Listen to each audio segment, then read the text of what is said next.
Eddie's Tent and How to Go Camping by Sarah Garland. Eddie, Tom and Mum were thinking about the holiday.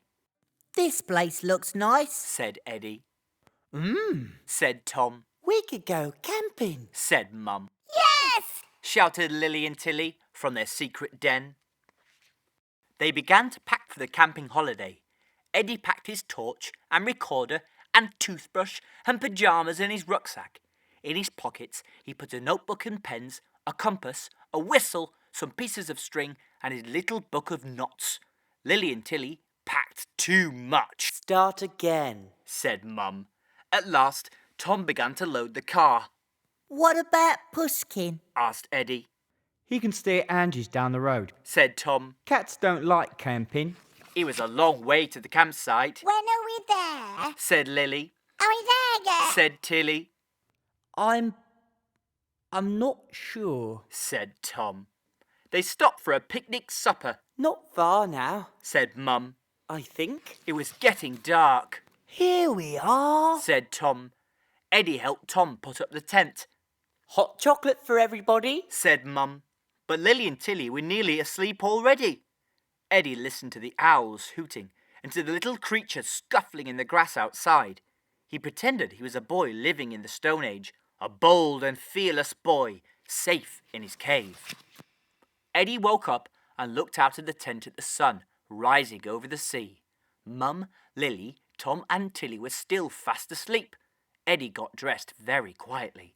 He walked down to the beach, through the dry, scratchy grass, over hard stones and onto the soft sand. The little waves made a peaceful, lapping noise. Soon, Eddie began to think about breakfast. He collected some driftwood and dragged it back to the campsite. Firewood! Just what we need, said Tom. He showed Eddie how to make a fire. They blew gently on the tiny flame to make it grow. As the flame became stronger, they put bigger twigs, then branches, on the fire. Eddie helped Tom set up a pot hook to heat water in the billy, and Tom began to fry the bacon. Lily and Tilly had a wash. Mum mixed up flour and water to make damper bread. She wound the soft dough round a stick and held it over the fire. When it was crisp and golden, they ate it with butter. Even the burnt bits tasted good. Like smoke, said Lily. Let's get everything ship-shape, said Mum. She fetched some stones to put round the campfire to make it safe. Tom put up a washing line, and Lily and Tilly helped him. Eddie used Tom's camping saw to make a useful mug holder and plate rack. When the others went off to build sandcastles, Eddie decided to make a tent of his own. He looked behind some bushes and found the perfect place. He got some long sticks and bound them tightly together with a string from his pocket. Then he looked up which knots to use from his little book. He tied an old tarpaulin over the top for a roof. Then he sat inside his tent and looked out at the sea. He pretended he was wrecked on a desert island, dreaming of fish and chips. Lunchtime! Called Mum. Eddie ran back to the campsite. can we have fish and chips? He said. Everybody agreed that this was a good idea, so they set off for the fish and chip van. They left the camp and went past a bench, along a path, over a gate, under an old dead tree and round a big dark wood. On the way, Eddie stopped to draw a map of the journey in his notebook. He checked his compass so they wouldn't get lost on the way back. By the time they reached the fish and chip van, they were all very hungry, but Lily and Tilly began to fuss. No fish for me. Said Lily. Fish is yuck. Said Tilly. Just chips for you then, said Mum. Eddie sat down to eat his fish and chips near a boy with a puppy who was fishing with his grandad.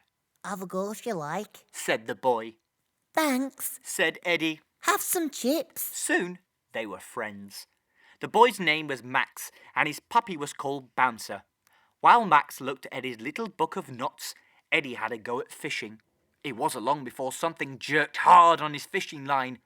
Wow! Shouted Eddie. Help! He cried as something thrashed wildly about. All tight, said Max's grandad. you've caught a whopper. He helped Eddie reel in the fish and scooped it up in his net. The fish was huge. Lily and Tilly screamed with excitement. Good work. said Max's granddad. Take it back for your supper. We've got plenty of fish already. Oh, thanks very much. Said Eddie. Mum, Tom, Eddie, Lily and Tilly went back to the campsite a different way along the beach. Sometimes they played tag and sometimes they did handstands and cartwheels. But then Eddie heard a shout. Hi. They all turned round and saw Max racing towards them with his granddad close behind him. Have you seen Bouncer? Panted Max. I've lost him. Eddie saw that Max was nearly crying. They all began to hunt for Bouncer. Eddie and Max ran on ahead, but they ran too far. Suddenly they found that they were lost too. They were all alone in a big dark wood. For a moment, they were scared. Then Eddie remembered his compass and his map. Don't worry, Max. He said. They both looked at the compass and then at the map in Eddie's notebook. Here's the old dead tree. Said Eddie, so they ran under it. There's the gate. Shouted Max, so they climbed over it. This is the path. Panted Eddie, so they ran down it. Onto the bench. They cried together. They stood on the bench and looked around.